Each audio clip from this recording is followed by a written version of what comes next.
बिस्मिल्लाहिर्रहमानिर्रहीम। अस्सलाम वालेकुम ख़ाज़ीन हज़रात, मैं हूँ आपका जुनैद सलीम और आप देख रहे हैं इंसाफ डिजिटल। नाज़रीन, आज बात होगी करप्शन के ख़िलाफ़ बनने वाली फ़ाइलों और मतवक्को कार्रवाई में कितनी हकीकत कितना अफसाना है, इस बारे में कुछ हक़ाइक़ आपके सामने रखूँगा। ये ADCR सियालकोट इकबाल संगेड़ा की गिरफ़्तारी पर ख्वाजा आसिफ साहब की बेताबी किस लिए है, वज़ीर दिफ़ा की काबीना में किन दो ताकतवर वज़ीरों से लड़ाई जो है वो अब खुलकर सामने आने लगी है, पार्टी के अंदर ख्वाजा आसिफ के मुखालफीन कौन हैं जो अपनी कमाने सीधी करने पे तुले हुए हैं ख्वाजा साहब के बारे में, इस पर बात की जाएगी।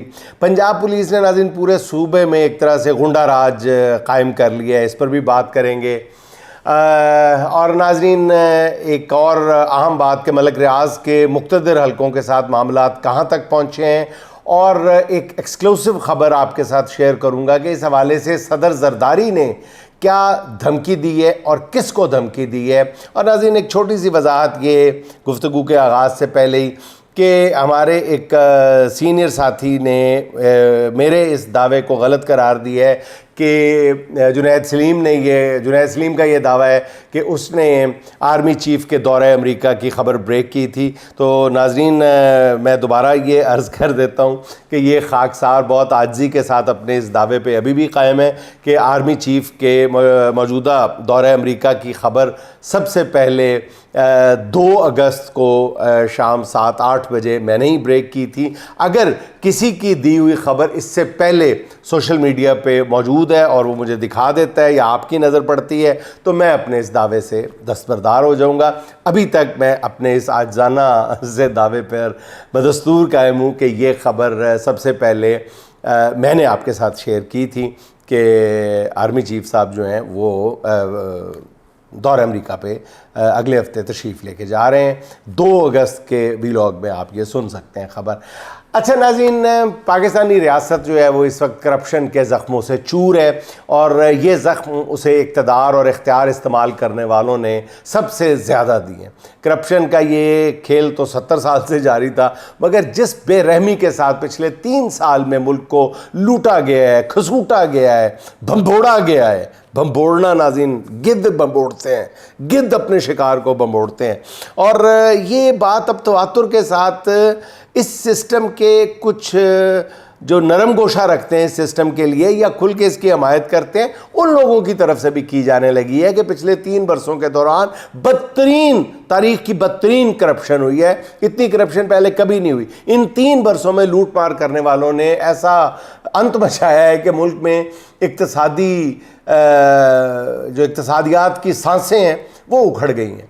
लूटने वालों का ख्याल था या है कि शायद इसके बाद ये मुल्क लूट मार के काबिल ही नहीं रहेगा, इसलिए असूल ये तय कर लिया गया था कि जितना लूट सकते हो लूट लो और यहाँ से निकलते बनो और लुटो और फुटो।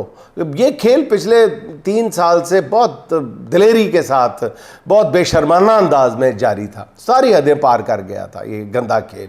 मुल्क के वजूद को करप्शन के ज़ख्म देने में कोई एक तबका नहीं था नाज़रीन, कोई एक तबका नहीं है, अब भी था क्या है। इस बहती गंगा में सब हाथ धो रहे हैं, धो रहे हैं। क्या ब्यूरोक्रेट्स, क्या सियासतदान, क्या जज, क्या जर्नैल, क्या जिसके पास जितना इख्तियार था उसने उतना बड़ा हाथ मारा।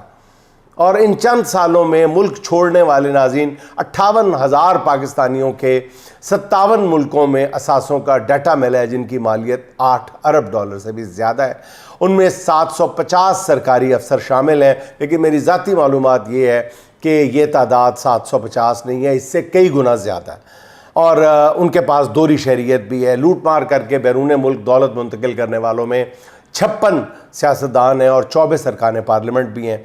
करप्शन करने वाले 37,000 ऐसे अफराद भी हैं जिन्होंने पाकिस्तान की शहरियत तर्क कर दी है। उनमें से बेशतर ने दुबई में महलात बना लिए हैं, बिजनेस एम्पायर खड़े कर लिए हैं। ये तो वो लोग हैं नाज़रीन जो अपनी लूट मार का निशान छोड़ गए हैं, उनका पता चल गया, वरना इस मुल्क को गुमाश्तों की तरह नोचने और लूटने वालों की तादाद नाज़रीन जैसा अर्ज़ किया इससे कहीं ज़्यादा नहीं, इससे कई गुना ज़्यादा है, जो बच्चों समेत अमेरिका, बरतानिया और दूसरे खुशहाल मुल्कों में दाद ऐश दे रहे हैं इस वक्त। इसलिए अपने लुटे पुटे मुल्क की एक बदनसीबी नाज़रीन ये भी है कि हर 3-4 साल बाद किसी ज़ोर आवर और बाइख्तियार को इस मुल्क का मसीहा बनने का जब शौक़ चढ़ता है तो वो करप्शन के ख़ात्मे का चूरन बेचता है। और होता यही है कि वो अपने से पहले और लूटने वालों को चंद एक को पकड़ लेता है, सिलेक्टिव लोगों को, और उससे मल्टीपर्पज़ होता है ये काम। धमकाया भी जाना मकसूद होता है, काम भी लिया जाना और डराना भी, और फिर उससे कोई औनी पौनी दौलत निकलवा भी ली जाती है। और इस लेन देन में सर्टिफाइड बदनवानों को पारसाई के सर्टिफिकेट भी दिए जाते हैं। फिर नया मसीहा अपनी ताज़ा टीम मैदान में उतारता है जो एक नए जज्बे से लूट मार शुरू कर देती है। ये नई टीम इतनी लूट मार करती है कि इनसे पहले वाले करप्ट जो हैं वो पारसा लगने लगते हैं। अब फिर इक़्तिदार की ग़ुलाम गर्दिशों में एहतसाब की आवाज़ें सुनाई देने लगी हैं। मगर मेरे दिल में नाज़रीन एक सवाल है जो फंसा हुआ है, निकलने का नाम नहीं ले रहा, कि जिन सीनों में करप्शन रोकने का जोश ठाठे मार रहा है वो चीनी और गंदम स्कैंडल को पकड़ते क्यों नहीं है? 10 खरब की बेज़ाब्तियाँ और हेरा फेरी करने वालों पर हाथ क्यों नहीं डालते? जब तक ऐसा नहीं होता करप्शन के खात्मे के नाम पर जो वो पुरानी वारदात का खतरा रहेगा। अच्छा नाज़रीन, बात कर लेते हैं ADCR सियालकोट इकबाल संघेड़ा साहब की गिरफ़्तारी की, जिनकी खबर जो है वो गिरफ़्तारी जो है वो पूरे मुल्क का इस वक्त सबसे बड़ा सुलगता हुआ मसला बनी हुई है, कौम के लिए भी और हमारे मोहतरम प्यारे वज़ीर दिफ़ा ख्वाजा आसिफ साहब के लिए भी, जिनकी आँख का तारा था ये शख्स। महकमा एंटी करप्शन की तहवील में और तोते की तरह बोल रहे हैं इकबाल संघेड़ा साहब। इस वजह से ख्वाजा साहब की जो नींदें हैं वो मज़ीद हराम हो चुकी हैं गिरफ़्तारी के बाद भी। इकबाल संघेड़ा की रिहाई और जान बख्शी के लिए ख्वाजा आसिफ की कोशिशें ताहाल मुकम्मल तौर पर तो कामयाब नहीं हो पा रही, अलबत्ता कुछ कामयाबी ख्वाजा साहब को ज़रूर मिली है। गुज़िश्ता रोज़ इकबाल संघेड़ा का मज़ीद 4 रोज़ा जिस्मानी रिमांड दे दिया गया है। महकमा एंटी करप्शन ने अदालत को बताया कि जी इकबाल संघेड़े के कब्ज़े से रोलेक्स घड़ी, 14 लाख रुपए से ज़्यादा की रकम, लैंड क्रूज़र और 2.5 कमर्शियल प्लॉट्स की ओपन फाइल है। नाज़रीन ये तो ऐसे मजाक किया है, ये सिर्फ जानबूझ के इस तरह के केस है, वरना इकबाल संघेड़े को अगर संघेड़ा जाए ना पूरी तरह तो उसमें से अरबों खरबों रुपए बरामद होंगे। मैंने आपको पहले भी अर्ज़ किया था, शायद सबसे पहले इस खादम ने आपको बताया था कि इकबाल संघेड़ा वो बंदा है जो खुद कहता था, एक बंदे पे शक पड़ा रिश्वत लेते हुए, कह लगा मुझे लग रहा है यार कि तुम वीडियो बना रहे हो या रिकॉर्डिंग कर रहे हो, और यार अगर ये काम कर रहे हो तो खुल के करो, मैं तुम्हारे सामने बैठा हूं, खुल के वीडियो बनाओ। ये इतना दिलेर अफसर था माशाल्लाह इकबाल संघेड़ा, और वजीर दिफा की आंख का तारा। अब तफ्तीशी अफसर के मुताबिक मुलजम से DHA की मांग में ली गई करोड़ों रुपए की रकम को मजीद उन्होंने रिकवरी करनी है। और नाज़रीन बैकग्राउंड बताने की ज़रूरत नहीं, आप पहले सुन चुके होंगे कि इकबाल संघेड़ा के खिलाफ सियालकोट की मारूफ स्पोर्ट्स कंपनी CA स्पोर्ट्स के मालिकान मुद्दई बने थे, जो इकबाल संघेड़ा की ब्लैकमेलिंग से तंग आ चुके थे। और नाज़रीन ये भी बड़ी प्यारी वारदात है और ये इस वक्त बड़ा कन्फ्यूजन है इस पर, वो मैं अर्ज़ कर देता हूँ। कुछ लोग कहते हैं कि जी ये नवाज शरीफ के कहने पर गिरफ्तार किया गया, नवाज शरीफ ने मरियम नवाज को कहा, मरियम नवाज के हुक्म पे गिरफ्तार किया एंटी करप्शन है। कुछ लोग कहते हैं कि अगर नवाज शरीफ ने गिरफ्तार किया तो नवाज शरीफ 2 दिन बाद उसको छुड़वाने के और ख्वाजा साहब को मनाने के दर पे क्यों थे? अगर उन्होंने गिरफ्तार किया, क्या ख्वाजा साहब को नहीं पता था कि ये जो ADCR इकबाल संघेड़ा है ये उनकी आंख का तारा है ख्वाजा? तो कैसे उनके कहने पे? नाज़रीन हुआ ये था कि मैं आपको थोड़ी सी इसकी बैकग्राउंड बता दूँ।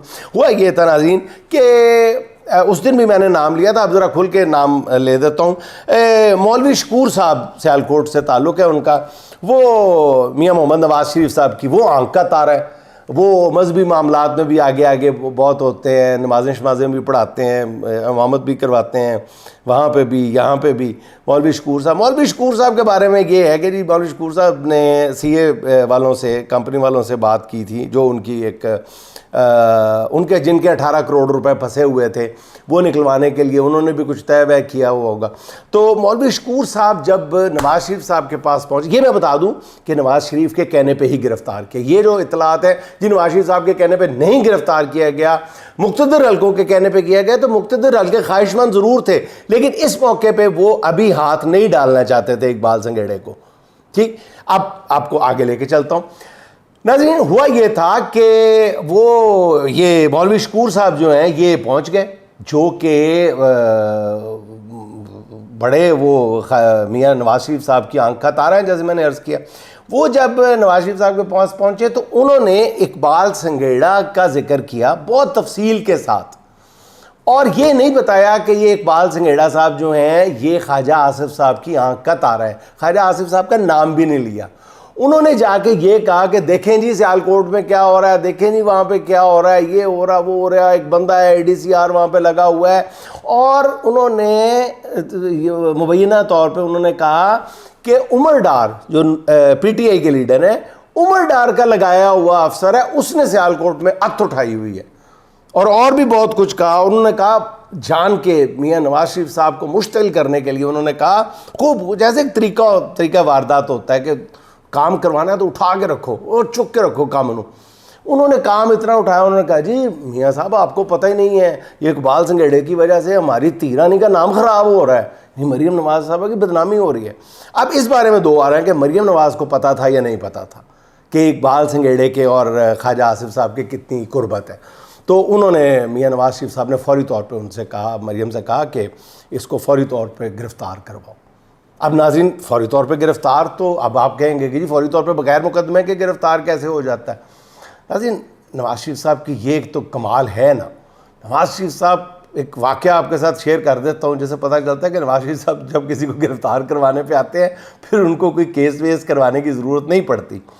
जब वो लास्ट टाइम उनका वज़ारत उज़्मा का टेन्योर था तो उनकी वालदा मोहतरमा ने जाती उम्रा में थी, तो उनका फ़ोन आया उनके स्टाफ को इस्लामाबाद में कि जी पिछले 3-4 घंटे से जाती उम्रा की लाइट बंद है, बत्ती नहीं आ रही। अब वो उन्होंने बात जो है वो मियाँ साहब यानी प्राइम मिनिस्टर नवाज शरीफ साहब तक पहुँच गई। नवाज शरीफ ने फ़ौरी तौर पे उसी स्टाफ को कहा कि यार वो चीफ़ एग्जेक्टिव लेस्को से लाहौर के हेड जो है उससे बात करो। अच्छा, वो उन्होंने बात की तो चीफ़ एग्जेक्टिव लेस्को ने कोई बहुत ज़्यादा सीरियसली या डर के बात नहीं की। जुर्म उसका ये था, गालिबन वो अरशद नाम था उनका उस वक्त, बहरहाल जो भी, उन्होंने कहा कि जी डर के बात नहीं की। और ये बात नवाज शरीफ साहब तक पहुँच गई कि जी मियाँ साहब वो कहता है कि मैं कर दूँगा, चीफ़ एग्जेक्टिव लेस्को कहता है हो जाएगी ठीक, और उसने कोई ज़्यादा प्रॉपर रिस्पॉन्स नहीं दिया। अब ये मियाँ साहब तक बात पहुंची। मियाँ साहब ने फौरी तौर पे अपने दस्ते रास्त फवाद हसन फवाद को लाहौर भेज दिया। ये खबरें छप चुकी हैं, ये मैं कोई इंकशाफ नहीं कर रहा, उस वक्त खबर छपी थी किसी और तरह छपी होगी, लेकिन वजह मैं आपको बता रहा हूँ। फवाद हसन फवाद को लाहौर भेज दिया। फवाद हसन फवाद साहब ने फौरी तौर पर चीफ़ एग्जेक्टिव लेस्को को तलब कर लिया। सिर्फ तलब नहीं किया और पूछा नहीं कि आपने क्या जवाब दिया है बत्ती जाने का, लाइट जाने का, फौरी तौर पर उनको अरेस्ट करवा दिया और उन पर FIA का केस भी डाल दिया गया विद इन नो टाइम। उसे कुछ किया नहीं था, खड़े खड़े बैठे बैठे उस पर FIA का केस डाल के उसको अंदर करा दिया, गिरफ्तार करवा दिया। और ये खबरें छपी हुई हैं, हमारी याददाश्त बड़ी कमज़ोर है। ये बहरहाल बरसबील तज़किरा आपको बता रहा हूँ।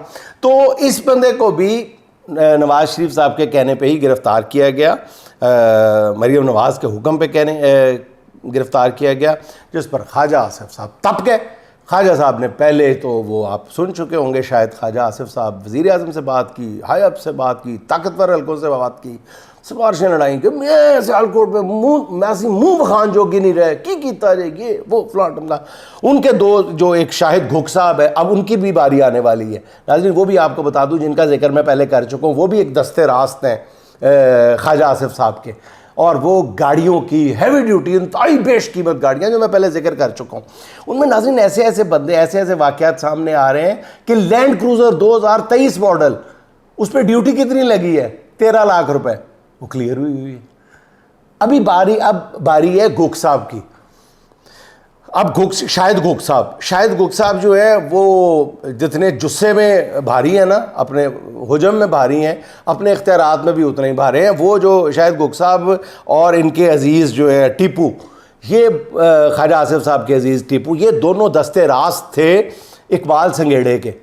इकबाल संघेड़ा साहब जो है ये इतने ताकतवर ऐसे नहीं हो गए थे। अब इन दोनों ने भी शोर मचा दिया कि जी लानत है ऐसे इक़्तिदार पर जिसके होते हुए हमारा अफसर, हमारा इतना लाडला अफसर गिरफ्तार हो जाए। और ख्वाजा आसिफ साहब ने भी तबाही फेर दी, इस्तीफ़ा दे दिया। और क्या जी, इस्तीफ़ा वो 8वीं बार दे चुके हैं आपको 12 उन्होंने इस्तीफ़ा दे दिया और इस्तीफ़ा नवाज शरीफ साहब को भेज दिया। ये इस्तीफे वाली भी नाज़रीन बहुत ही ज़बरदस्त वारदात है। और मैंने बताया ना कि ज़राए कहते हैं कि ख्वाजा आसिफ साहब इससे पहले कम अज़ कम इस टेन्योर में और पिछले टेन्योर में 8 बार अपना इस्तीफ़ा जो है वो क़यादत को दे चुके, 8 बार। तो जिसकी वजह से उन्होंने ये इस्तीफ़ा देते हैं, अपनी बात मनवा लेते हैं। खैर वो अब बात जो है, ये जो मुलाकात नाज़रीन हुई है ना, ये भी आपको बताता चलूँ कि जिसके बारे में आज तस्वीर शाये हुई है और आज मुलाकात हुई है, आपकी खिदमत में अर्ज़ करता चलूँ, ये मुलाकात आज नहीं हुई, ये कल की मुलाकात है। ये कल की मुलाकात है जब ख्वाजा आसिफ साहब वहाँ पर गए हैं और मियाँ नवाज़ शरीफ साहब ने उनकी लाहौर में, जब वो इस्लामाबाद से बड़े सीख पा होके शहबाज शरीफ, वज़ीर-ए-आज़म शहबाज शरीफ के साथ उनकी तकरीबन तू मैं हुई है, तू मैं हुई है। और वज़ीर-ए-आज़म ऑफिस से निकल के उन्होंने वो ट्वीट की है अपनी पुर्तगाल वाली, वो बाहर निकल के की है फौरी तौर पे गुस्से के आलम में। और वहीं से फिर ताकतवर हलकों को भी एक मैसेज भेजा है, उन्होंने भी आगे से कोई रिस्पॉन्स नहीं किया। इसीलिए अब वो जो है शायद गोक की तरफ मामला जाएगा। तो ये मामला अभी पूरी तरह बैठा नहीं है, लेकिन शायद ये ADCR इकबाल संघेड़ा साहब वाला मामला जो है ये कुछ देर के लिए उसके बाद जो दांत है वो निकाल दिए जाए, उसको टूथलेस केस बनाने की कोशिश की जाएगी। तो लेकिन ख्वाजा आसिफ साहब के बार बार के इस्तीफ़ों की वजह से शहबाज शरीफ और मरियम साहिबा जो है ना, ये तंग आए हुए हैं पहले से। और इस बार ख्वाजा आसिफ साहब का दोनों जो है इस्तीफ़ा मंजूर करना चाहते थे, मगर नवाज शरीफ इसके हक़ में नहीं थे, क्योंकि वो जानते हैं कि ख्वाजा आसिफ साहब घर के बेदी हैं। इसलिए अपनी सियासत बर्बाद होती देख कर नून लीग के जो बड़े से बड़े रहनुमा की जो है वो बहरहाल मैं इससे ज़्यादा कुछ नहीं कहना चाहता। इसलिए ताहाल ख्वाजा साहब को तहम्मुल का मुजाहरा करने की अपीलें की जा रही हैं, मगर इकबाल संघेड़ा की गिरफ्तारी ख्वाजा आसिफ को अपने गिरेबान पर पड़ता हुआ हाथ जो है वो साफ नज़र आ रहा है। पहले इकबाल संघेड़ा और शायद अगले मरहले में शायद घोक कार स्कैंडल में, ये दोनों। और फिर इसके बाद आपको कल अर्ज़ करूँगा कि अगली जो बारी है वो किसकी है, किस नून लीगी लीडर की है, ये कल या परसों आपकी खिदमत में मुकम्मल शवाहिद के साथ सामने रखूँगा। इस मामले में नाज़रीन ताज़ा तरीन सूरत हाल ये है कि जो आज नहीं बल्कि कल, आप लोग कह रहे हैं आज मुलाकात, तो कल मुलाकात हुई थी। हालांकि अच्छा, मियाँ नवाज शरीफ ने ख्वाजा साहब की पूरी बात को जो सुनी, उस पर नवाज शरीफ ने कहा है कि ख्वाजा साहब मेरे मुश्किल वक्त के साथी हैं। और ज़राए का ये कहना है कि इकबाल संघेड़ा के मामले में ख्वाजा आसिफ की बात 70% तक मान ली गई है। अब सुथरा पंजाब या साफ़ सुथरा पंजाब प्रोग्राम में होने वाली खुर्द बुर्द की तहकीकात जो हैं वो रोक दी गई हैं। और मुबैना तौर पर इस मंसूबे में ख्वाजा साहब के चंद बहुत करीबी साथियों ने हाथ की सफाई दिखाई थी और सब लोग जानते हैं। अब ज़राए का कहना यह है कि ब्यूरोक्रेसी की करप्शन से मुताल्लिक़ ख्वाजा आसिफ की ट्वीट का जो ट्वीट है ये काबीना के अंदर की लड़ाई का भी शाखसाना है। ख्वाजा साहब की काबीना में अपने 2 साथियों के साथ लड़ाई अब किसी के लिए कोई राज की बात नहीं रही। ख्वाजा साहब समझते हैं कि नून लीग ने ये जो मौजूदा सेटअप है इसके लिए अपनी साख से लेकर अपनी सियासत तक सब कुछ तबाह कर लिया है, मगर मज़ा ले रहे हैं सारे का सारा ये 2 वज़ीर। एक का नाम तो इशारे किराए में ख्वाजा आसिफ साहब ने ले दिया है, मगर दूसरे तगड़े वज़ीर का नाम लेने से ख्वाजा आसिफ अब भी घबरा रहे हैं। जिस वज़ीर की जानिब ख्वाजा आसिफ ने खुल के इशारा किया है वो है अलीम ख़ान, जिनकी हाउसिंग सोसाइटी, प्लॉट और मकान की ख़रीदारी के साथ पुर्तगाल की नेशनैलिटी की ऑफ़र भी की जा रही है। और पुर्तगाल में भी कहा जा रहा है कि जिस प्रॉपर्टी के नाम पे सबको नेशनैलिटियाँ दी जा रही हैं या जिनके साथ फ्रॉड किए गए हैं वो शायद अलीम ख़ान साहब की वो वहाँ पे है हाउसिंग स्कीम है पुर्तगाल में, और वहाँ सरमायाकारी करने वालों में ब्यूरोक्रेट्स जो हैं वो सर फहरिस्त हैं। दूसरे ताकतवर वज़ीर नाज़रीन वही हैं जिनकी नज़र अब ख्वाजा आसिफ साहब के बॉस वज़ीर-ए-आज़म की सीट पे है। आप समझे हैं नाज़रीन नकवी साहब? नहीं, बिल्कुल नहीं, नॉट नकवी साहब सर जी। मेरा इशारा इसहाक डार साहब की तरफ है। इसहाक डार साहब पर बहुत बरहम है, और उस दिन भी उन्होंने अपनी जो 100 अगर गाली दी है गुस्से के आलम में, तो उसमें से कोई 60 गालियाँ जो हैं वो इसहाक डार को दी हैं उन्होंने।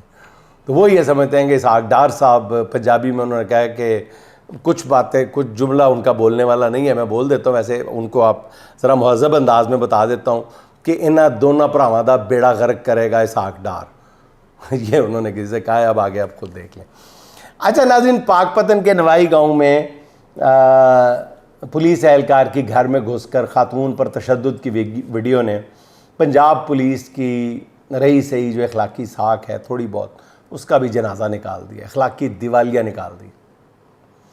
तशद्दुद से 30 खातून के ख़िलाफ़ उसके ससुराल वालों ने मुकदमा दर्ज कराया था। ज़ाहिर है उन्होंने पुलिस वालों को भी माल पानी लगाया होगा, जिस पर ASI इजाज़ ने उस औरत पर बेईमाना तशद्दुद किया और उसकी वीडियो जो है वो सोशल मीडिया पर मौजूद है, देखी जा सकती है, लेकिन पूरी देखने के काबिल नहीं है, देखी जा सकती नहीं है।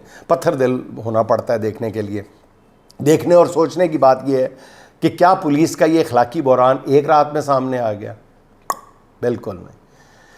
यूँ तो पुलिस का महकमा कभी भी मिसाली नहीं रहा, किसी का भी दौर हो, चाहे वो PTI का दौर हो, उससे पहले हो, कोई भी दौर कभी भी मिसाली नहीं रहा। मगर पिछले 3 साल में जो कुछ हुआ ऐसा पहले कभी नहीं देखा गया। और वजह क्या है? PTI पर किए जाने वाले मुजालिम। पुलिस वालों ने तहरीक इंसाफ के कारकुनों और रहनुमाओं की जान, माल और इज्जत खुद पर हलाल करार दी हुई थी, और इसी पुलिस ने बुजुर्ग रेहाना डार साहिबा के गिरेबान तक को पर हाथ डाल लिया था। बहू बेटियों को मारा था, घर घर बहू बेटियों को निशाना बनाया था, डंडों से पीटा था, घसीटा था, खवातीन को घरों में घुस के मारा था, उसकी मतलब इज्जतें लूटने की धमकियां भी दी गई थी। डॉक्टर यास्मीन राशिद साहबा की गाड़ी पे हमला किया था। मंडी बहाउद्दीन से PTI रहनुमा हाजी इम्तियाज़ की 90 साला वालदा पर तशद्दुद किया था। सनम जावेद, तैयबा राजा, आलिया हफ्जा, पता नहीं किस किस पर क्या क्या जुल्म ढाए गए थे, सड़कों पर घसीटा गया था। और आला हुकाम इस पर बजाय नोटिस लेने के खुश नज़र आ रहे थे। ऐसे एहलकारों को तरक्कियाँ और मराहत दी गई। और पाकपतन की खातून के साथ होने वाले वाक़े के बाद सोशल मीडिया पर पुलिस तशद्दुद की वीडियोज़ का फिर एक सैलाब आ गया। लोगों का अंदर का जो गुबार है वो अब बाहर आने लग गया। लेकिन नाज़रीन, बताना ये अर्ज़ यही करना चाह रहा हूँ आपकी खिदमत में कि ये जो पुलिस का झिझक ख़त्म हुई, या पंजाबी में कहते हैं चाका लत्था है, तो ये जो झिझक ख़त्म हुई है ना पुलिस की, ये PTI की पर जुल्म ढाने के बाद ख़त्म हुई है। अब वो सारे ही होता घोड़ा एक बराबर, ऐसी तैसी पकड़ लो मार दो, कोई पूछने वाला नहीं है। तो लोग इस पर बहुत कर रहे हैं, हाय हाय हाय हाय, ये क्या देखो कैसे मार रहे हैं। तो जो PTI की ख़वातीन को मारा गया था, इसी तरह घसीटा गया था, उसको कोई नहीं बोल रहा था। वैसे ये चूँकि नॉन पॉलिटिकल थी, इसलिए हम फौरी तौर पे एक्शन भी ले रहे हैं, और पुलिस अफसर DPO साहब भी आके बयान दे रहे हैं। तो उसका भी जवाब दे दो ना, जो सैकड़ों वीडियोस मौजूद हैं उनका भी तो कोई जवाब दे देना आके। उनको मारना जायज़ था 12। अच्छा नाज़रीन, एक और मौजू जो पूरे मुल्क में डिस्कस हो रहा है, बैरिया टाउन। अब बैरिया टाउन के मामले में भी हालात पलटा खा रहे हैं। ज़राए का कहना यह है कि मलक रियाज की मुक़्तदर क़ुव्वतों के साथ डील जो है वो आखिरी मरहले में है। गुज़िश्ता रोज़ बैरिया टाउन के 2 असासों की नीलामी कर दी गई, मगर इसके बाद की सूरत हाल जो है वो फिर तब्दील होना शुरू हो गई है।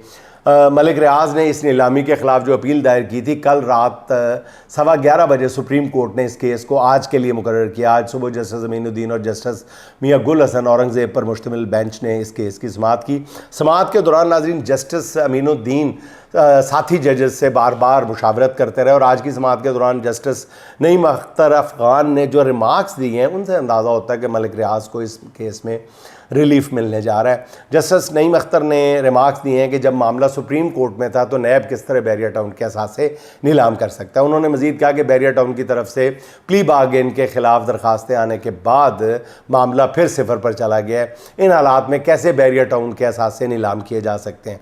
अब इस केस की समाअत अगले हफ्ते होगी। इम्कान है कि तब तक मामला कुछ ना कुछ ठंडे पड़ चुके होंगे या तय पा चुके होंगे। इस हवाले से नाज़रीन जो आपको बड़ी खबर देना मकसूद है वो ये है कि सदर जरदारी साहब ने, मैं नाम लेके बता देता हूँ, अपने मुँह बोले बेटे वज़ीर दाखिला साहब मोहसिन नकवी के ज़रिए बाअसर लोगों तक ये धमकी पहुंचाई है अपनी, जो मैं लफ्ज़ बलफ्ज़ आपकी खिदमत में पेश कर देता हूँ। वो ये है कि जरदारी साहब ने नकवी साहब के ज़रिए पैगाम पहुंचाया है कि हजूर वाला वक्त बदलते देर नहीं लगती। अगर वक्त वो नहीं रहा तो रहना ये भी नहीं है, सिस्टम बर्बाद हो जाएगा अगर कोई है तो। और नाज़रीन आखिर में नईम ज़रार साहब के 2 अशार सुन लें। हम अहले दिल हैं नया मौजज़ा दिखाएंगे, हम अहले दिल हैं नया मौजज़ा दिखाएंगे, चिराग बोएंगे और रोशनी उगाएंगे। मेरे वतन हमें मुश्किल में आज़मा लेना, मेरे वतन हमें मुश्किल में आज़मा लेना, कि अपनी जान पर हम लोग खेल जाएंगे। जिसे ये वहम है कि जुल्म जीत सकता है, जिसे ये वहम है कि जुल्म जीत सकता है, वो और ज़ख्म दे हम और सर उठाएंगे, और ज़ख्म दे हम और सर उठाएंगे। नाज़रीन खुश रहें, खुश रखें। आपसे मुलाकात होगी इंशाअल्लाह अगले व्लॉग में। अल्लाह।